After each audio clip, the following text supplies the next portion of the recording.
Now the next part of the anatomy of larynx I am going to continue in this video. In the previous video, when we end up to the joints of the larynx, and now about the your extrinsic ligaments and intrinsic ligaments and muscles and especially the sinus and all this I will continue in this video. Now the next one is the ligaments.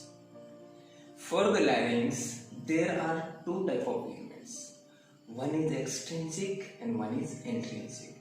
Extrinsic itself means the ligaments which are outside the laryngeal cavity, and intrinsic means inside the laryngeal cavity. Now there are three extrinsic ligaments. We know there is hyoid bone. We know there is epiglottis. Hyoid bone and epiglottis are connected by a ligament or by a membrane. Number second, hyoid bone and thyroid bone, they are connected with second membrane or ligament. And number third,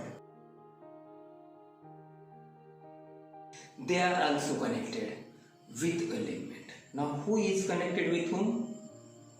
One is hyoid with the epiglottis. So what could be the name of that? Hyoepiglottic, yes, hyoepiglottic fold or ligament. Second thing, thyroid is connected with thyrohyoid membrane. And third one is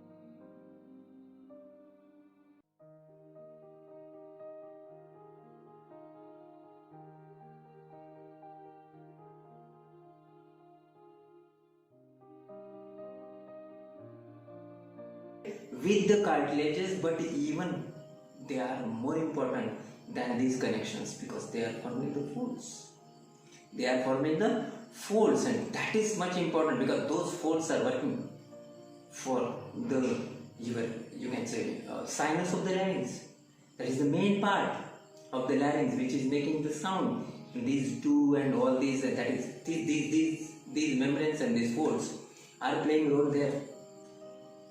Now the next is intrinsic. Intrinsic means inside. So these are the membrane or the ligaments which are just outside the mucous membrane of the larynx.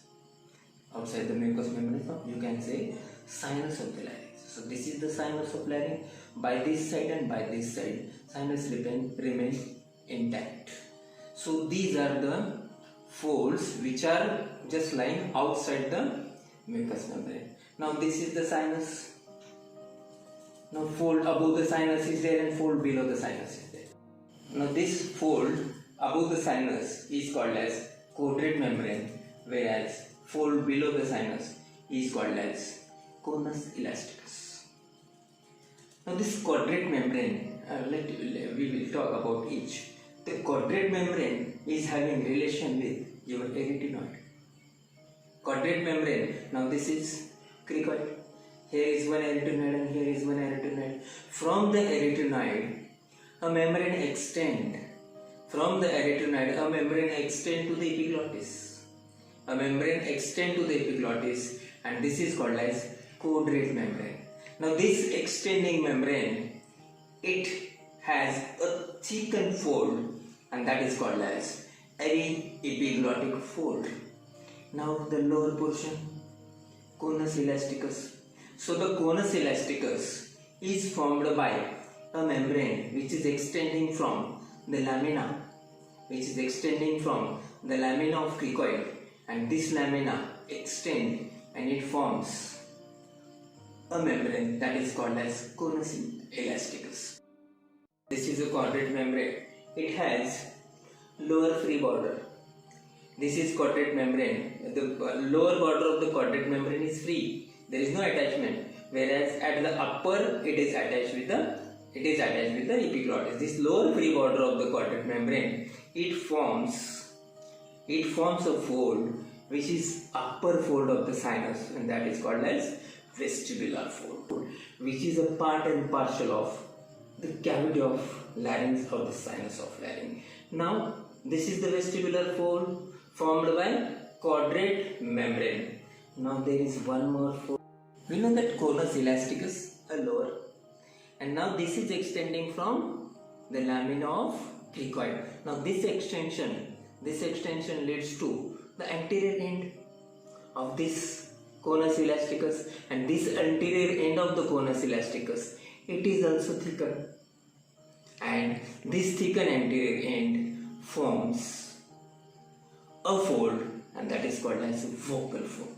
So the vestibular fold is formed by quadrate membrane, the lower part, and the vocal fold is formed by conus elasticus, anterior part. Now the next part, and it is interesting part and rather little difficult to understand, and so I will try it so that you can have an absolute perfect idea exactly how it is. Let me start with the larynx. Larynx extends from the oropharynx up to the trachea. Oropharynx up to the trachea. Now the upper part of the larynx is inlet, and the lower part of the larynx at the trachea, means at the cricoid, that is outlet. So inlet of larynx is oblique.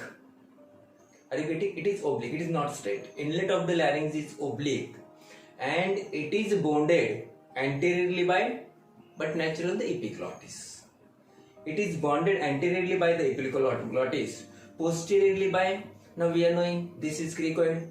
There are two small cartilages over the lamina of the cricoid, and those are known as arytenoid cartilages. Now this one arytenoid and this one arytenoid, they are united with each other, or they are connected with each other by a fold, by a membrane. Who are connected? Arytenoids. So the name of membrane is interarytenoid membrane. So it is posteriorly bonded by interarytenoid membrane, anteriorly it is bonded by epiglottis. Now one more thing we are knowing, the epiglottis. In the last video we discussed that epiglottis is having, it is a lip sepid cartilage, is having means you can say right and left borders. So these both right and left borders, now this is the epiglottis, this is cricoid, epiglottis, cricoid, and now here are the arytenoids. Now these arytenoids are giving the mucous membrane folds, extensions to the epiglottis. Now the extension from one arytenoid and extension from another arytenoid, and these extensions we talked about quadrate membrane and conus elasticus. So quadrate membrane is a membrane which is at the upper part, and the conus elasticus is at the lower part. Quadrate membrane, it is the quadrate membrane extending from arytenoid to the epiglottis. Here is the epiglottis, border of the epiglottis, second border of the epiglottis, one fold from the arytenoid going to the border of epiglottis, second fold from the arytenoid going to the border of epiglottis. Now these two folds which are going to the epiglottis from each arytenoid, because arytenoid are the pair cartilages, so there are two from each arytenoid the fold is going. Upper part of the fold is attached with the epiglottis, whereas the lower border of the fold, it remains free.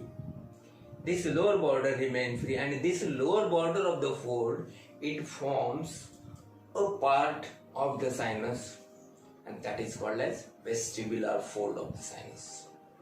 It is forming the vestibular fold. Now how many vestibular folds are there? One is formed by right and one is formed by left. So there are two vestibular folds. One is right vestibular fold and one is left vestibular fold. So this is about the upper part of the sinus. Upper part of the sinus is bonded by vestibular fold, or upper part of the sinus is formed by vestibular fold, and we know the lower part of the sinus, it is formed by vocal folds. Now how the vocal folds are formed? This is cricoid.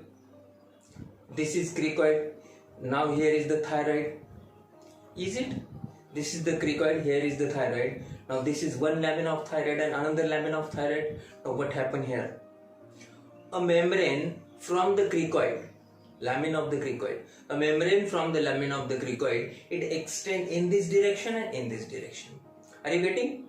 One to one lamina and another to another lamina. So one lamina and another lamina at the center of the lamina. Up to the center of the lamina. This is extending in this direction and it is extending in this direction. And these two are attached, are up to the center. And now where they are attached, this fold is coming up to the angle of thyroid cartilage. This is one lamina, this is second lamina, and the center portion is angle, and here is notch. It is extending up to the angle of thyroid cartilage. One is attaching like this and second is attaching. Now again they are forming these type of folds. So these two folds are vestibular fold, and in the same sense at the upper part the chordate membrane forms two folds, and those are called as vestibular, and lower folds are called as vocal folds. So this portion which is between these two folds, it is called as sinus of larynx. Now if I am talking about the cavity of larynx, now with the help of sinus of larynx or due to the sinus of larynx, I can divide the cavity into three parts. One is the sinus proper, second is the upper part, and third is the lower part. The portion which is above the sinus of larynx, it is quadrate, and the portion below the sinus, it is conus elasticus. Now this is the quadrate membrane and this is conus elasticus. And we are knowing the lower part of the chordate membrane, it gets thickened and that forms a vestibular fold. Whereas the anterior part of the conus elasticus, it again gets thickened and that forms the vocal fold. I mean to say, there are two vestibular folds and there are two vocal folds. At the upper part of the sinus, two vestibular folds are there, and at the lower part of the sinus, two vocal folds are there. Now this is one vestibular fold and this is another vestibular fold. The space between these two vestibular folds, it is called as rima vestibuli. It is because the space is between two vestibular folds. It is called as rima vestibuli. In the same sense, the vocal folds, two vocal folds, one from one side of the cricoid to the thyroid and second from another side of the cricoid, lamina of the cricoid to the thyroid, and these two thickened anterior aspects of the your conus elasticus, and they are also two. Now the space between these two vocal folds, it is called as rima glottidis. There are two vestibular folds and two vocal folds. Now these two vestibular folds are lying parallel. These two vocal folds are lying parallel, and the space between these two vestibular folds and two vocal folds, it is the sinus of larynx. This space, it is the sinus of larynx. Now the next, muscles. The larynx has two types of muscles. Intrinsic means inside, and extrinsic. So intrinsic muscles of larynx are just running round and round two cartilages. One is cricoid and second one is the two cartilages, paired cartilages sitting on the top of cricoid. Those are arytenoid. Now the muscles concerned with the cricoid are three. One muscle which is going from cricoid to the thyroid. From where it is going? From cricoid. To where it is going? To thyroid. So what could be the name? Cricothyroid muscle. Now the small cartilages which are sitting, they are in need of a more support because they are moving. These two arytenoids, they are supported by intrinsic muscles from posterior side and from lateral side. From posterior side and from lateral side. The muscle which is toward the posterior but natural, it is called as, where it is? Posteriorly. To whom it is connecting? Cricoid to the arytenoid. posterior cricoarytenoid muscle, and the muscle which is toward the lateral, again the cricoid is connecting to the arytenoid toward the lateral side, so lateral cricoarytenoid muscle. So these are three muscles which are concerned with the cartilage cricoid. Now the three muscles which are with the arytenoid, among these three, two muscles are connecting or helping to support both arytenoids. Means these two arytenoids are supported by two muscles. One is transverse muscle which is running between two arytenoids, means which is helping to connect one arytenoid with the another arytenoid at the transverse level. But it is not sufficient because the cartilages are smaller and they are having joint there, or they are sitting on the lamina of the cricoid. So there is more muscle needed, and that muscle is oblique. That muscle is oblique arytenoid. So from upper part of the arytenoid, muscle is going down and inserting at the lower part of the arytenoid. In the same sense, from upper part of another arytenoid, muscle is going down and inserted on the lower part of the arytenoid. So there are two muscles, among three, there are two muscles which are concerned with only arytenoid.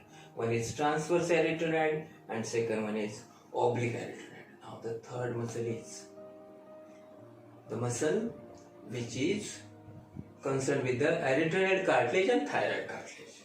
So that muscle is connecting, that muscle is taking origin from the thyroid cartilage and reaching to the arytenoid cartilage, and that muscle is called as thyroarytenoid muscle.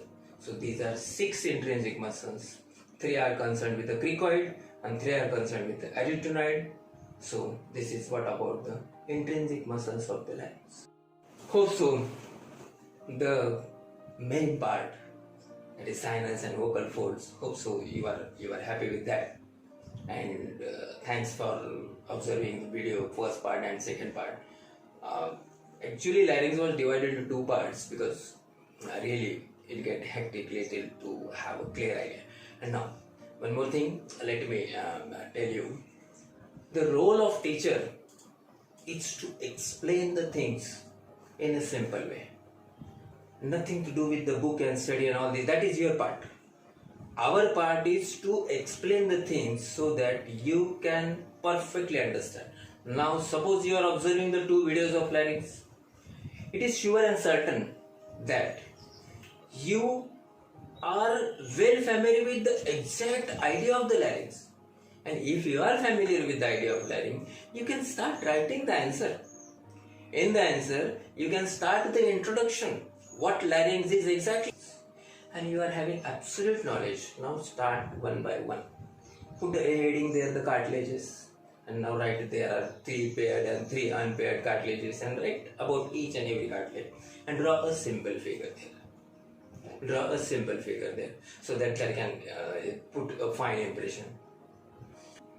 They are forming 2 joints, and both joints are formed by again the cricoid. Now the next one is the ligaments, about the cavity of larynx, and now last the muscles, intrinsic muscles of the. And now the blood supply, nerve supply. It is a part to study. In anatomy, you must follow the same. Understand the 70% of the topic and ratify remaining 30%. And then you will feel easy, it is very best anatomy. You may get that bored that why you had taken that much tension of these all. Because understanding, once you get understand, you will never forget the topic. Thank you.